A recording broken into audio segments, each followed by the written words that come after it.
यहाँ पर हमें x नोट की वैल्यू a दे रखी है और x1 की वैल्यू b दे रखी है। एक सीक्वेंस की जो टर्म्स है अपकमिंग टर्म्स यानी कि xn+1 वो इस तरह से डिफाइन है 1 minus 1/2n outside xn+1/2n xn-1 और ये ट्रू है सभी n के लिए जो 1 या 1 से बड़े हैं।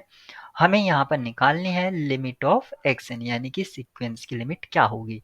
इस तरह से डिफाइन जो सीक्वेंस होती हैं उनको हम इटरेटिव मेथड ऑफ डिफाइनिंग कह देते हैं। अब अगर ये सीक्वेंस यहाँ पर जैसे कि ब्रैकेट दे रखा है, यहाँ पर n इन्वॉल्व है और एज ए कोफिशिएंट यहाँ पर भी n इन्वॉल्व है। अगर ये कोफिशिएंट n के टर्म्स में नहीं होते तो हम डायरेक्ट कंसिडर कर लेते हैं कि limit of x N L है और हम डायरेक्ट उसको अप्लाई करते हैं as a sum of limit of sum और हम एक फाइनाइट वैल्यू लिमिट की निकाल लेते हैं। लेकिन जब इस तरह से n के टर्म्स में आ जाता है तो थोड़ा इसको करने का एक यानी कि प्रॉब्लम सॉल्विंग स्किल कह सकते हैं। क्या है कि मैं ये जो ब्रैकेट्स दे रखे हैं यानी कि 1 माइनस 1/2n और ये जो दे रखा है 1/2n मैं चाहूँगा इनको एलिमिनेट करना। तो मैं किस तरह से इसको एलिमिनेट कर सकता हूँ? सबसे पहले मैं इस ब्रैकेट को एक्सपेंड कर देता हूँ यानी कि xn+1 उसको मैं राइट कर सकता हूँ xn minus 1/2n xn plus 1/2n xn-1। अब मैं ट्रांसपोज कर लेता हूँ तो मैं इसको लिख सकता हूँ xn+1 minus xn equals to minus 1/2n मैंने एज ए कॉमन लिया और ये हो गया xn माइनस xn-1। अब आप यहाँ पर देख सकते हैं एक तरह से एक ब्रैकेट कम हो गया है और यहाँ पर क्योंकि हमें जो वैल्यू दे रखी है एक्स नॉट और एक्स वन की दे रखी है और इस तरह से यहाँ पर एक अपकमिंग टर्म्स और प्रीवियस टर्म्स उसमें एक डिफरेंस मिल गया है यानी कि एक रिलेशन मिल गया है। मैं इस इक्वेशन को इक्वेशन पी बोल देता हूँ यानी कि प्रिंसिपल इक्वेशन ताकि मैं इसका बार बार इजीली यूज कर पाऊँ। अगर मैं n को यहाँ पर रिप्लेस कर देता हूँ n-1 से यानी कि जो ये डिफरेंस है उसको मैं इस ब्रैकेट में यूज करूंगा एज ए प्रीवियस वन यानी कि ये हो जाएगा एक्स एन माइनस xn-1 या इसको आप लेफ्ट साइड में ऐसे रहने दीजिए xn+1 माइनस xn और राइट हैंड साइड में -1/2n विद इन करली ब्रैकेट। यहाँ पर जो ये डिफरेंस है इसको मैं किस तरह से लिख सकता हूँ 1 अपॉन माइनस भी रहेगा -2 n-1 with in bracket x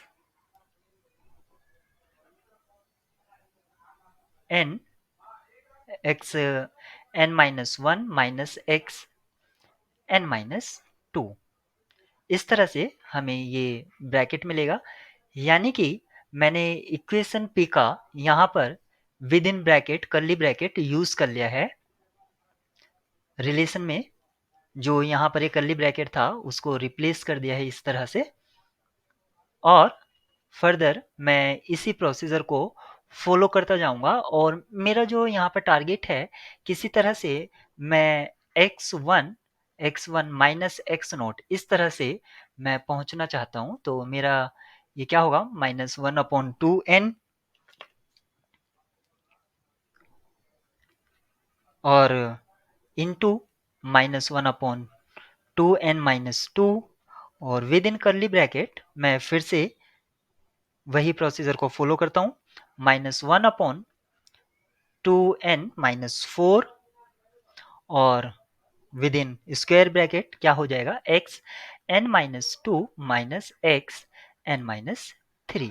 इस तरह से मुझे फिर से और इसी प्रोसीजर को अगर मैं फॉलो करता हूँ तो मुझे फाइनली क्या मिलेगा।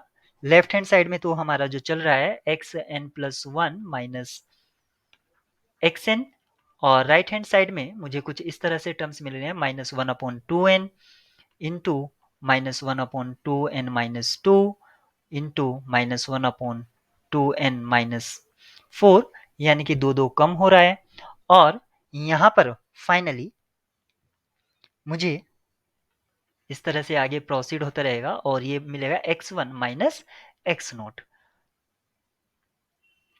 आप यहाँ पर इस ब्रैकेट से पहले जो यूज करना चाहें तो वो क्या होगा, माइनस माइनस रहेगा 2 इंटू -1/4, इस तरह से ये चलेगा। 2 का यहाँ पर गैप रहेगा, एक तरह से आप समझ सकते हैं। बस अब इसको हम सिंप्लीफाई करते रहेंगे। तो सिंप्लीफाई करने पर यहाँ पर -1 क्योंकि n टाइम्स हमने इसको यूज किया है और सभी में आप एज ए डिनोमिनेटर से 2 कॉमन ले लेंगे तो ये हो जाएगा 2n और आपको यहाँ पर डिनोमिनेटर में मिलेंगे n, n-1, n-2 यानी कि फैक्टोरियल n का यहाँ पर एक्सप्रेशन फॉर्म हो जाएगा और ये मिलेगा x1 माइनस एक्स नोट। इस तरह से हमने जो डिफरेंस था, 2 कॉन्जिक्यूटिव टर्म्स का जो डिफरेंस है, इस तरह से हमने उसको एक कॉम्पैक्ट फॉर्म में यूज कर लिया है और x1 और x नोट की वैल्यू भी हमें पता है तो वो यूज कर लेते हैं -1n upon 2n factorial n b-a। ये हमें मिल चुका है। अब हम लेफ्ट हैंड साइड को सेम प्रोसेस से डिक्रीज करना चाहेंगे ताकि हमें x1 माइनस एक्स नोट की फॉर्म भी मिल जाए।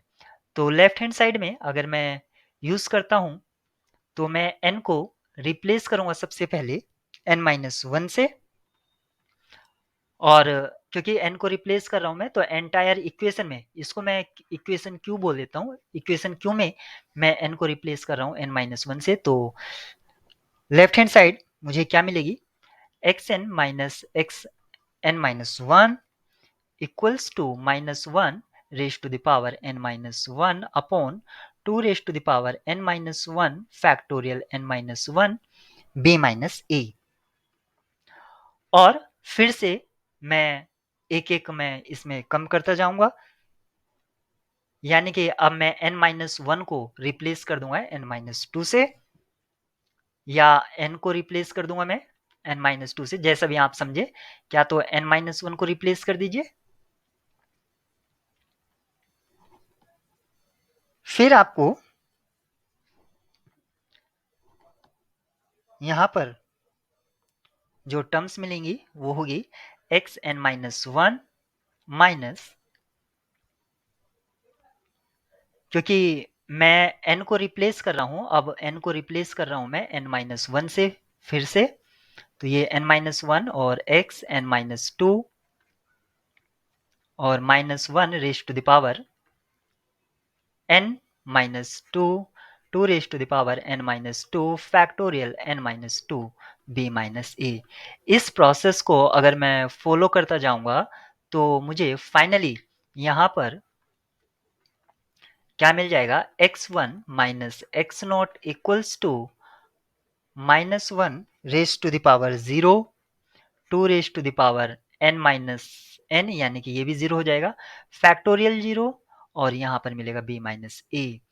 ये आपको फाइनली मिल जाएगा। अब जहां पर आपने इक्वेशन Q से लेकर यहाँ तक सभी इक्वेशन को ऐड अप कर दीजिए, तो ऐड करने पर हमें लेफ्ट हैंड साइड में मिलेगा xn+1 minus x not equals to, सभी में b-a एज अ कॉमन है तो उसको अगर आप बॉटम से स्टार्ट करेंगे, बॉटम से ऐड करना शुरू करेंगे तो इजी रहेगा। तो उसको मैं लिख सकता हूँ b-a, क्योंकि वो कॉमन ले लिया तो ये 1 होगा। फिर आपको यहाँ पर क्योंकि माइनस है, -1 की पावर इंक्रीज होती जाएंगी, 1/2 फैक्टोरियल 1, फिर plus 1/3 sorry 1/2 square factorial 2 minus 1/2 cube factorial 3 plus and so on -1 raise to the power n upon 2 raise to the power n factorial n। इस तरह से हमें ये एक्सप्रेशन मिलेगा और यहाँ पर कर्ली ब्रैकेट में जो आप देख रहे हैं ये वैल्यू है e raise to the power minus half. Outside हमारा b माइनस ए चल ही रहा था और x n plus one minus x not की जो वैल्यू आपको गिवन है वो माइनस मतलब a वो यूज कर लिया मैंने। यहाँ तक आपको मिल गया है।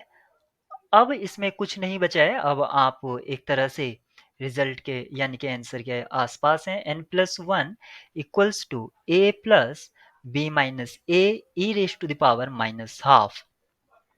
आप मान लेंगे limit of x N L है तो same limit of x n plus one भी क्या हो जाएगी एल हो जाएगी। यानी कि एल इक्वल्स टू या आप इसको लिख सकते हैं limit of x n equals to A plus B minus A E raise to the power minus half. तो जो आपसे फाइनली पूछा गया था उसकी लिमिट आपको मिल गई है।